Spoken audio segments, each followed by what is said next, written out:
Hi, Ali. Hi, So, Ahmad. Yeah. Ali he's a casual, like he's a close friend to us, and we're just gonna casually talk about many things that we have in common. And I'm very happy to have him. It's always interesting to have him, and to talk about what we are most passionate about: the nervous system, the body, the mind, the meditation, and the therapy. We're both therapists, so that brings up a lot of topics to talk about, and we're excited for you guys to watch what's gonna happen. We don't know what you're getting exactly. We're just gonna let the conversation flow. Let's do it. Yeah. So Yeah. how have you been? I'm great. Yeah. So, yeah. We just did a Georgia retreat, and then we came back from it. It was Yeah, it was wonderful. intense. It was magical. 5 days in nature. People were immersed in therapies, meditation, breath work, yoga, organic food. It was really, really like beautiful. I really didn't know that the nature has had, and changing your environment had that much effect on the output, on the transformation that's going to happen. Just by being in nature and being there around nature, it really helped supported the transformation. That's true. And That's true, because nature actually is very similar to our inner state, because it's always in harmony.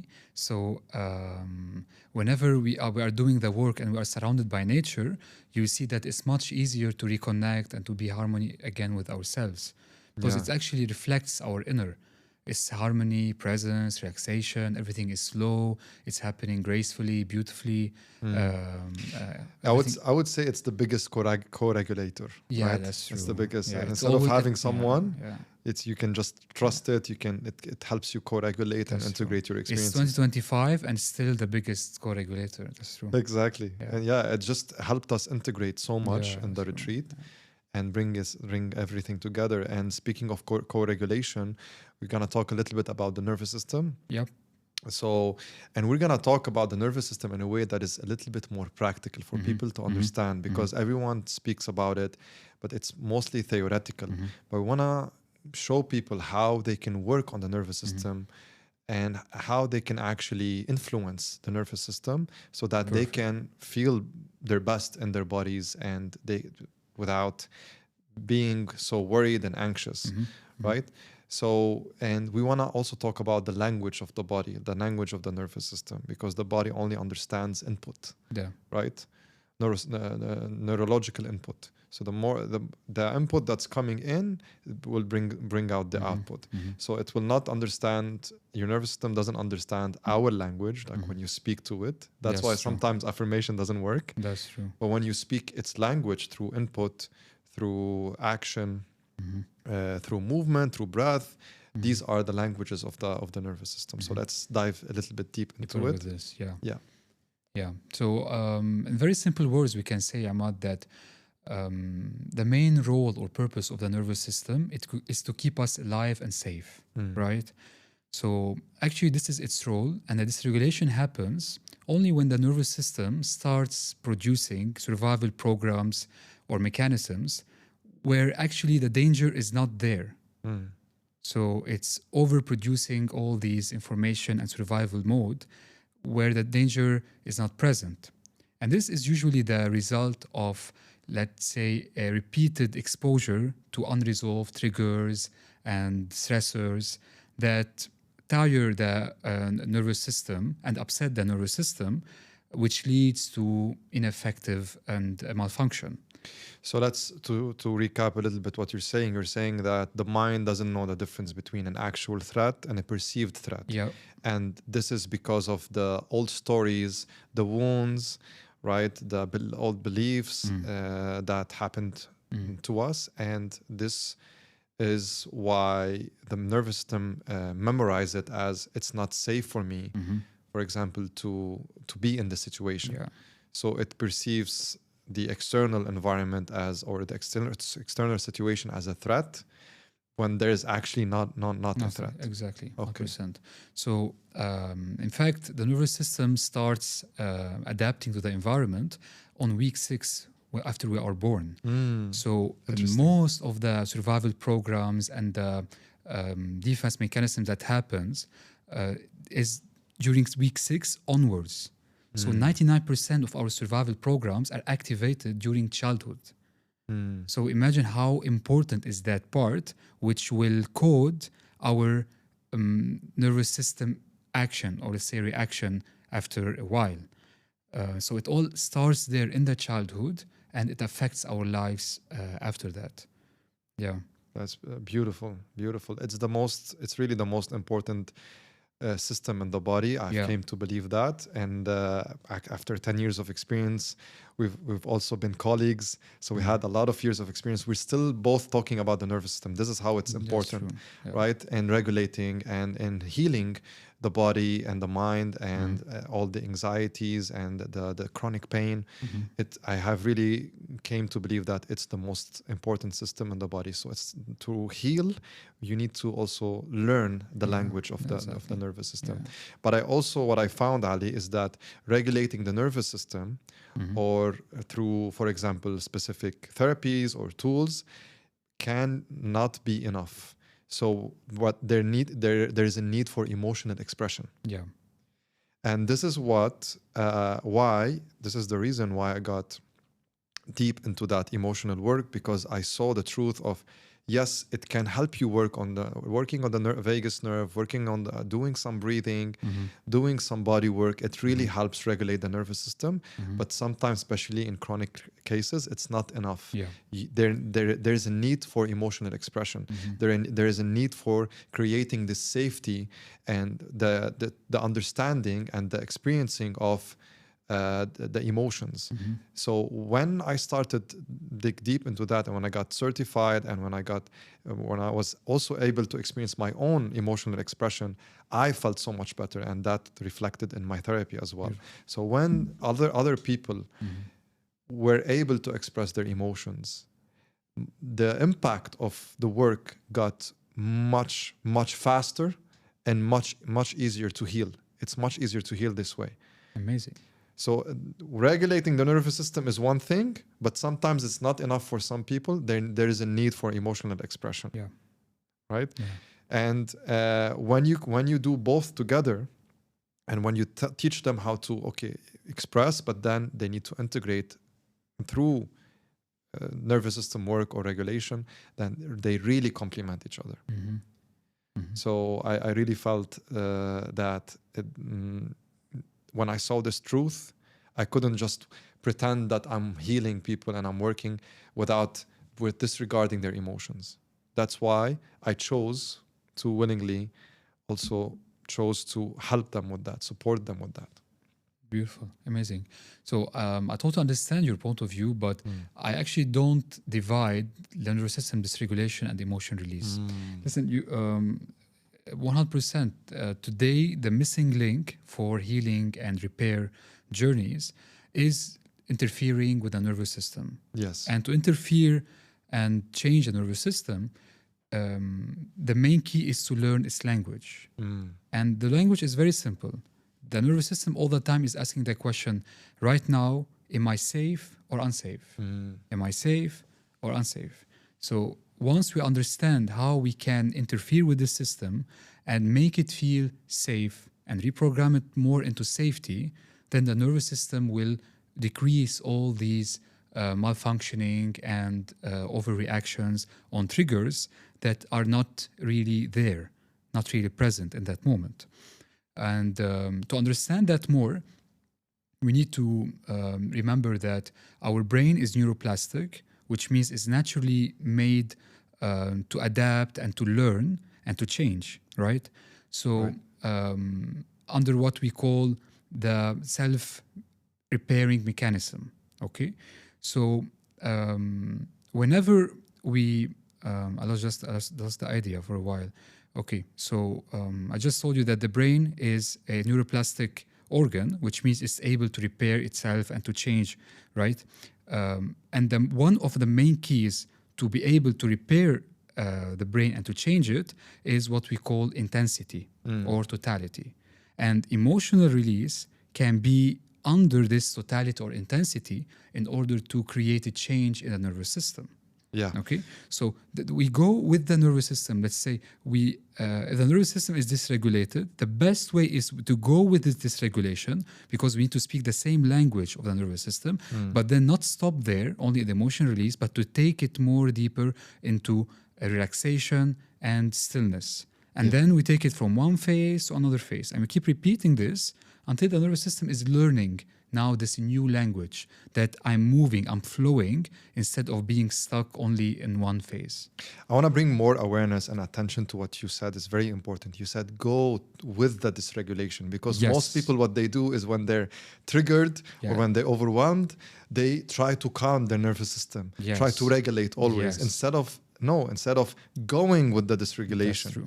And this is where we need to learn also the tools, the practices to help us be totally with the dysregulation. If you're angry, be totally angry. 100%. Right? And then you can come back to homeostasis, come back to balance. So imagine the nervous system is on a specific frequency. So you need to go to that frequency, and only then you are able to take this to another level, to relaxation, to stillness, to bliss, again, to joy, to safety.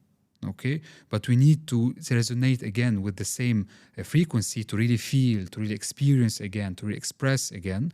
And then from that space, you take it into safety. This is the most effective way in regulating the nervous system. That's beautiful. So we need to also understand that, and it's not always about regulating, it's sometimes going with the dysregulation is very important. And there's a very deep correlation, or there is a correlation between the nervous system and the emotions, because the more your nervous system is able to hold these emotions, the more you build capacity in your nervous system, you build resilience in your nervous system to hold all of your emotions, all of them, not just joy, not just grief, anger, shame, fear, all of these emotions, through repatterning, because it's not always about letting go, right? Everyone talks about letting go. It's about repatterning your nervous system to be able to have the capacity to hold all of these emotions. So this is when you are able to feel safe in your body, right? And when I say repatterning, it means that whenever you re-experience something through the body, somatically, through sensations, through feelings, when you re-experience a memory or a trauma, you have the opportunity to perceive it in a different way, to process it in a different way. That's why when you have someone you feel safe with, you trust, it really helps. There's a new way of processing and repatterning that input that's coming to your body, that sensation that's coming. It's different than when you had the trauma, for example, when you weren't witness, when you didn't have someone to witness you, an empathetic witness, or when you felt that you're too young, you couldn't handle it, you're not safe. So you have a new way of perceiving this input, and then you are able to process it, repattern it, and then integrate it into a new way of being, new way of seeing things. So this is I would say the correlation between both of them, and that's also very important. I totally agree, because when we are dysregulated, we are in the mind. And the mind tends to select, I want this, I choose that, I don't want this, I don't like that. So we choose experiences, we choose emotions, we choose which trigger I want, which trigger I don't want. Instead, when I'm regulated, I'm in my body, there is more total acceptance of all what is in that moment.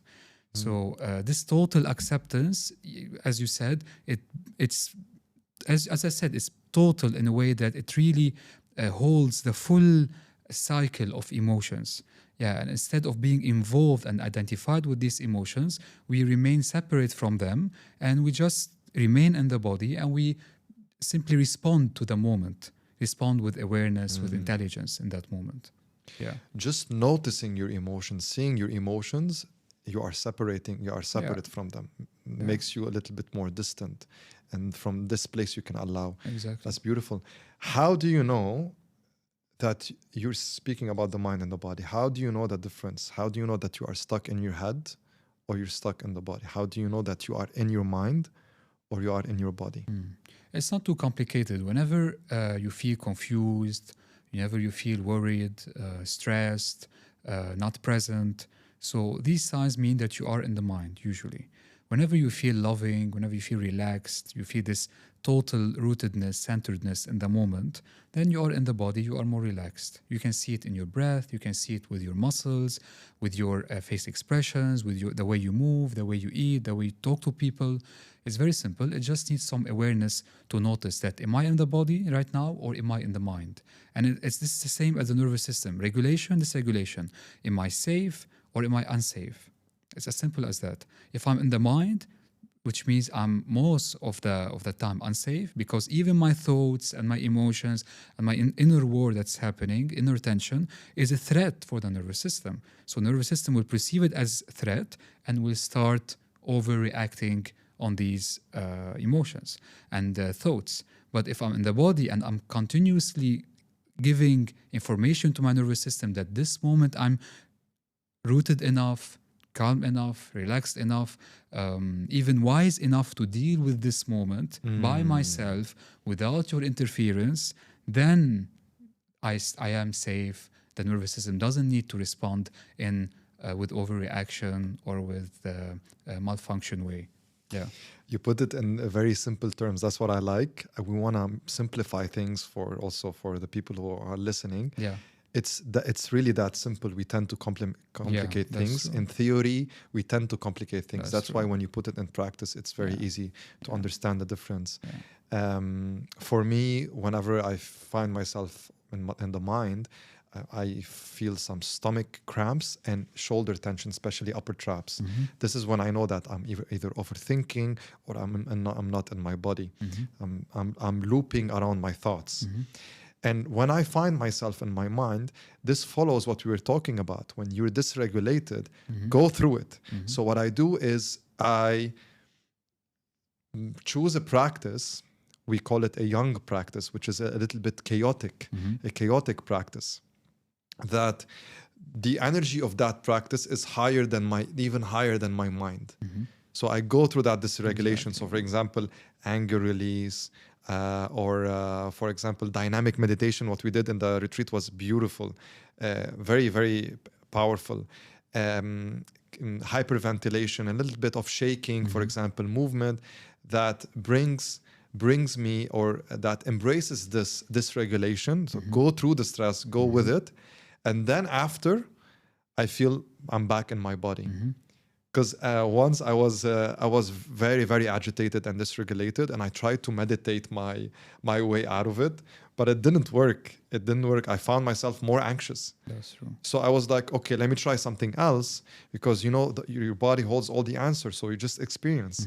And I did an anger release, and after that, I found myself just relaxed, and I couldn't even move my finger after. I was just in a very meditative state, but it was after I went through the chaos that was in my mind. And this is how I was able, it was the doorway to relaxation. So, and then I felt I'm back in my body. And what you said is beautiful. Also, the wisdom, the trust that you can face whatever is coming up, and that wisdom comes through experience as well. So that's very beautifully said. Amazing. Yeah, totally true. So our consciousness, so there is a lot of dust around our consciousness, and these dust are forced on us since we were born from the society, the people, the politicians, the priests, the religions. So in order to connect again with that center, we need to get rid of all this dust around our consciousness. And in order to do that, we cannot do it by sitting silently and closing our eyes. It doesn't work. So repeating mantras or chanting something or listening to music or closing our eyes, it doesn't work. So as we said, we need to connect again with the center by letting go of all this dust, because the consciousness is naturally there. It's already there. It's waiting for us to come. So what we need to do is not that we go to the consciousness. The consciousness will arise by itself. Awareness will arise naturally whenever we get rid of all this dust around our consciousness. Okay, so it's just a natural process, and I've personally experienced this. Millions of people have experienced this. That through active meditations, through movement, through speaking the language of the nervous system, by exercises, activities, without really thinking about consciousness or awareness. Okay, once we work with this dust and these blockages, naturally the awareness will arise and will take place. And this awareness, this consciousness is totally different of what was before. And that's what we say, that you will change, you will be reborn again, you will feel different, you'll be transformed. What does that mean? That this will become the new you, the consciousness, but the old personality will drop, it will die, because the old personality was part of this dust and what has been forced upon us. Yeah. Yeah. So when you talk about this consciousness, these meditations, we're going a little bit deeper in the psyche, in the human psyche, Yeah. right? How is it related to the nervous system?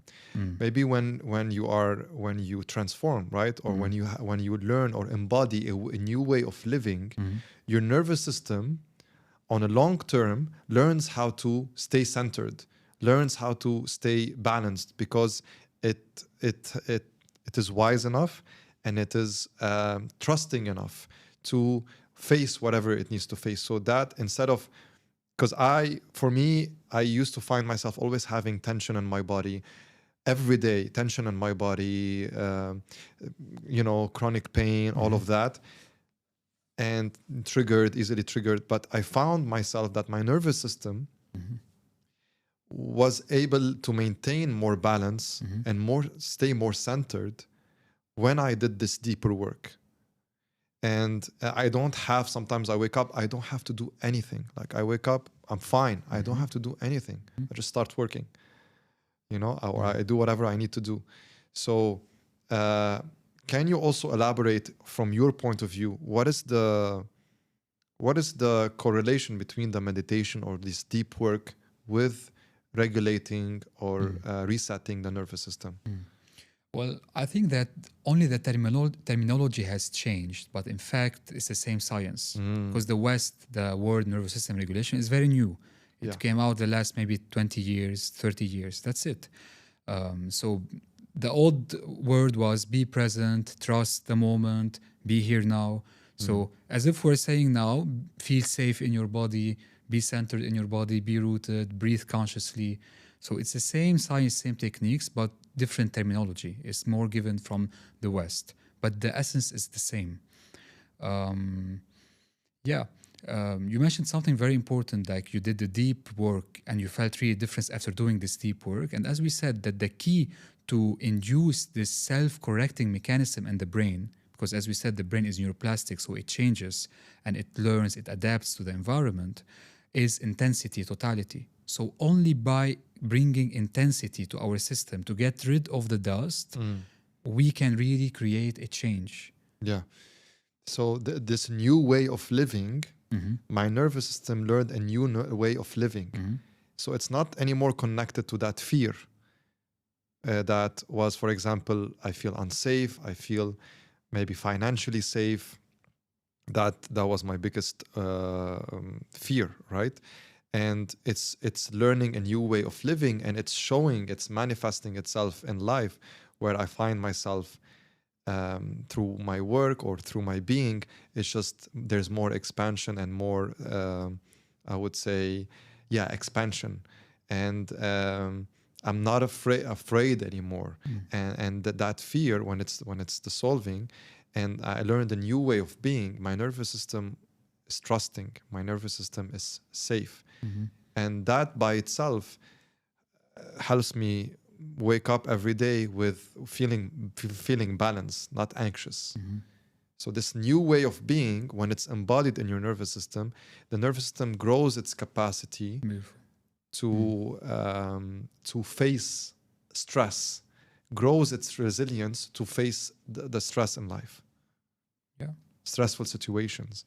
So you go through it with more grace, with more wisdom, with more trust. And that's really very empowering. That was very empowering for me. When I realized that, I was like, okay, I have more resilience. I just feel like I have more resilience in my body. Mm. And when we talk about meditation, there's a lot of concepts around Yeah. meditation. There's a lot of lectures. There's a lot of definition. Yeah. What is your definition of meditation? Well, this is a very, very big question.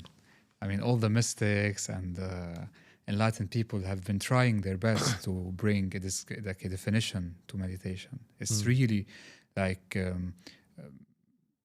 almost impossible to express the unexpressible, to bring into words that which cannot be said. So only that can be experienced, that can be lived. Because if really meditation works, there is no more I, in a way, someone to experience it. There is only meditation. So either there is meditation or there is you. So you and meditation cannot coexist together. This is impossible. So real meditation means that it's a state and a lifestyle and a breath in every moment by itself, in awareness, connected to all the other beings around you, with consciousness, with love, that is really overwhelming your system on all levels, that you don't have even 1 millimeter to exist in between this experience. There is no place for the I in meditation. Either meditation is or you are. And there's a beautiful word by Osho. He used to say, unless you are destroyed as mind, there is no hope for you. So only when we destroy our conditioning and our belief system and our I and our personalities, then there is hope for awareness to arise. And that awareness is pure, clean, that is born, that came with us since we were born. So the path is to go back to that source, and to connect again with that purity that we all have inside, that is not touched and unconditioned by anyone. Yeah, and this is the inner voice, the real inner voice. All other voices, and you mentioned before the fear, because most of the time this fear is part of the conditioning that came from the past, from childhood, from the society, from the people, and that was imposed on you. All these experiences that were imposed on you. And yet once you reconnect again with the center, you know that this fear doesn't belong to me anymore. Because right now, I'm in this center. So right now, I'm safe, I'm trusting life, I'm relaxed, I'm rooted in myself, I'm present, this is my nature, and there is no other way to be something else, because this is who I am, who I really am. Okay? Yeah, I can resonate with that, because I definitely experienced and feel that the happiness is not in the mind. It was never in the mind. Whenever, and someone told me this, someone's simple explanation or definition of meditation, for a lack of a better term or explanation, he said to me, meditation is just presence, and I really feel the happiest when I'm present and when I'm connected to my surroundings and to my body. Like when I'm connected to my body and to my surrounding and I have a sense of presence, this is when I feel really the happiest. This is when I feel joyous.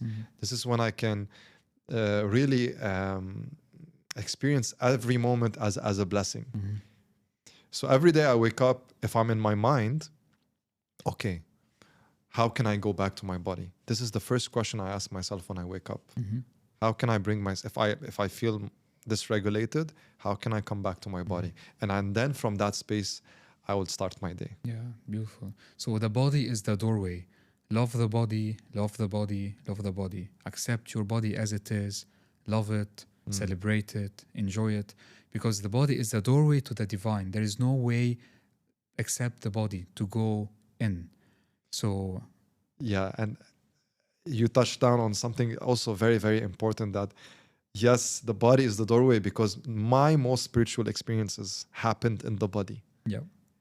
Oh, people talk about out of body experiences. Yeah. My most deepest life-changing transformative experiences happened in the body, not outside the body. And it's about feeling safer in my body. We're not just talking about, I did some movement today, I feel uh, I feel good in my body and I will have my spiritual. No, we're talking deeper. We're talking about like really feeling safe and removing all of these conditions, all of these stuck energies in the body, like whether it's a limiting belief or limiting or a trauma or a wound or emotions, they're all stuck in the body. So deconditioning my body, releasing all of these stuckness, Yeah. and going inside the body, deeper inside, this is where I experienced the most blissful, the most spiritual, transformative experiences. Beautiful. Yeah. So I can completely resonate with what you're saying. Definitely. There is nothing wrong with movement, sports, activities. Of course.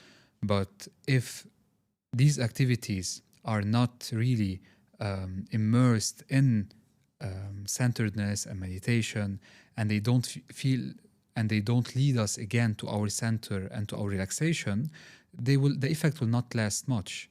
So everything should be, let's say, in a way, so our aim is always towards awareness in a way, whatever we do. So let every activity in your life be a path to your awareness. Okay? So don't really just do things that just to do things because it's a trend or it's an activity or something. So what am I doing? Is it really making me closer to myself, reconnecting, being more relaxed, reconnecting with my body again, being more present, reconnecting with this moment? Then it is doing good for you. Same thing as therapy, right? Exactly. So therapy can be a doorway to meditation, a doorway to awareness. Yeah. Therapy itself alone is not enough for healing. Yes. So meditation should be the end. Therapy is the door, but meditation should be the, let's say, there is a saying that start with therapy and end with meditation. Therapy alone will not really lead you to a space, a constant, permanent space of deep bliss and peace and relaxation. Meditation can. Because again, you remove the dust around your consciousness, but this is useless if you don't really see and connect with that consciousness. Okay, so when you become one with that consciousness, then you are in your center. Then you have reached your being in a way. Then you really reclaim your inner voice instead of all the voices that were around you and that were destroying and disturbing your life. Yeah. Okay. The reason also why I tell, I even personally, whenever I do the inner work or I do any kind of therapy, I hold myself accountable, responsible for what's going to happen after. Because yes, we just accelerate healing through therapy. We can accelerate it. But if there's no continuous work, and I wouldn't say just to be also disciplined, but the willingness to really stay devoted to ourselves and stay true to ourselves, because most people just rely on therapy and then they stop. Yeah. But there's no devotion. Yeah. I'm not just talking about the willpower path and the discipline path. No, I'm talking about the willingness to devote yourself to this kind of work and experience this. Experience yourself, knowing yourself. It's a beautiful thing to do. I mean, it's the most meaningful thing I did in my whole life. So devoting yourself to this work on a daily basis without getting stuck in the shadow element of healing, because some people get stuck there, right? So just devoting yourself and holding yourself accountable to this inner work, and knowing that therapy is a support to your path. It's supporting your path. It's not the path, right? Exactly. Is very important, and this is what I do to myself, and I also what I tell my clients to do. Yeah. The mind is a big deceiver. So imagine that the mind can also use therapy as a way to deceive us that we are doing the work or we're getting better and that we are changing, or let's say our life is getting better. So the only way is to use, as you said, to use therapy as a tool, but there will be one moment when you drop the therapy in order to drop all the deception of the mind and to jump into no mind. And this is where most of the people get stuck, because on that space, in that moment, you need to drop yourself to let go of the ego, of the conditioning. And this is a big step that not everyone can do in life. Am I ready to let go of all my past conditionings, belief system? Am I ready to let go of this, or am I still attached to something? Yeah. So When you give yourself permission to believe that you don't need much to heal, you really don't need a lot of therapy, a lot of experiences to heal, which means in my own lens, it's just to accept yourself, accept where you are, because there's a lot of, we all have traumas, we all have healing to do, right? So what is the best option? What is the best option? Is to accept myself where I am. So when I give myself that permission to accept myself where I am, to believe that there's not much to do to heal, and my healed state is already there. It's not something to achieve. It's already there. And I just have to give myself permission for it. And sometimes when I find people who are stuck, I even tell them, guys, drop the idea that you need to do a lot. Drop the idea that you need even to come to me in order to heal. If you are stuck, truly stuck, you have to work on that, or not even work, you have to just believe, give yourself permission that there's not much to do. that's true. Just accept where you are, accept yourself where you are, and this is by itself, it's healing. When you accept all your parts, right? This by itself is the most healing thing you can do in your life. That's true. So knowledge is important, but again, knowledge can be like a way that we're getting away from the healing, from our center. So you see today on everywhere, like in books, on Instagram, on all the social media, everyone's talking about sympathetic nervous system, parasympathetic. So this is amazing. People are learning about this. But this really the way to heal? Yeah. How will this help me? True. Okay, all the tools and the criteria of healing, as you said, acceptance, loving myself again, connecting again with my center. Okay, so these tools have nothing to do with knowledge and the mind. They have to do more with the body, okay, with the language of the nervous system, feeling safe, breathing again, dancing, moving, okay. Yeah, I believe we're moving from a place of knowledge, because knowledge has no value now, to a place of experience. Yes. To a place of, to a place of experience and to a place of like knowing, more knowing, not knowledge, but knowing. Like I know what this means because I have experienced it. That's true. Right? So you know something when you've experienced it, when you've embodied it. And sometimes also people embody truth, but sometimes people embody something else. So we need to be careful. What are we embodying? And how do you know the difference? You feel it. Yeah. Are you centered? Do you feel peaceful? Do you feel spaciousness in your body? Do you feel joy, happiness? Do you feel calm? Right? So you feel it. You can know. Amazing. Yeah.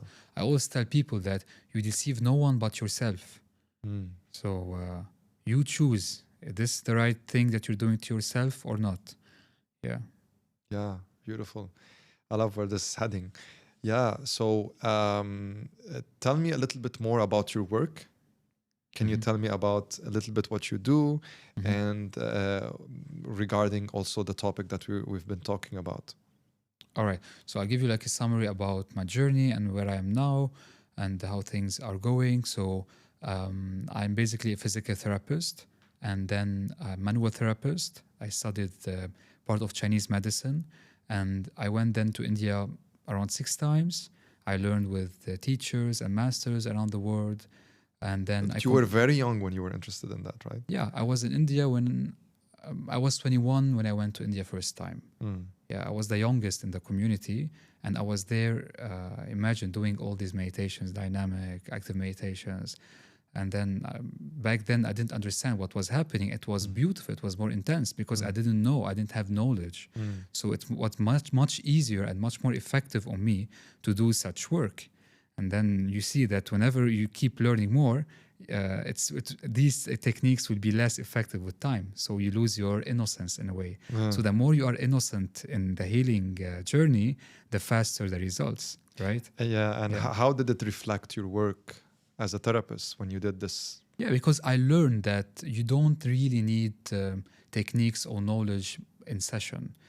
You need maybe 30, 40%. The rest is just a loving presence. It's simply a loving presence with people. When you're able to listen, when you're able to touch consciously, when you are able to feel other people, and to be there for them as a reflection for their true essence, then you open a space in the session for healing. That's what I learn, and that's what I do in my sessions. So I use touch, conscious touch, nervous system regulation exercises, meditations, Japanese medicine to regulate the nervous system. And now also I'm doing instant central nervous system reset with some pressure point on the neck. So all this is nothing but many devices done very consciously in the session in order to remind people of their true nature, that Beautiful. you are deep inside, you are in peace. Deep inside, you are safe. You are joy. You are bliss. So I use all what I learned in my journey before as just devices to support and help people.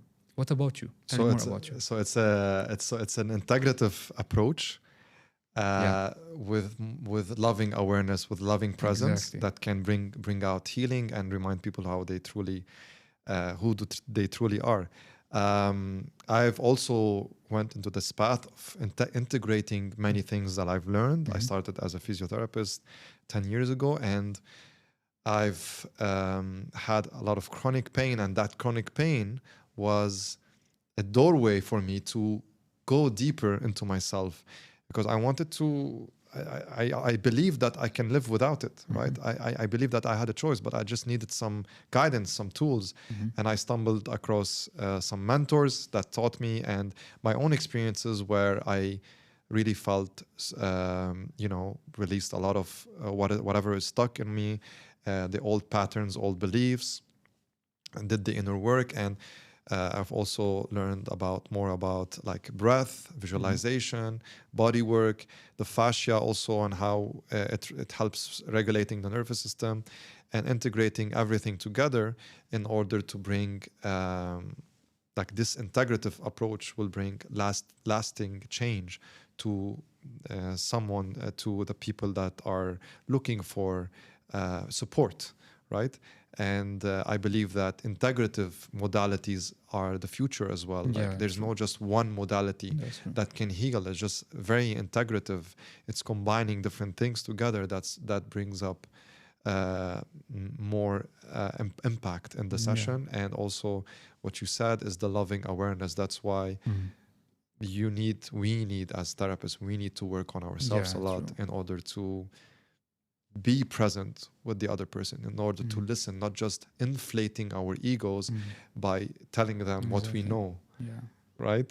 We as therapists, we want to always give advice. Same thing with coaches. We always want to give advice, but can you just listen? Can you step back, and can you integrate your ego in a way that is not inflated, that doesn't bring out your own understanding, your own knowledge?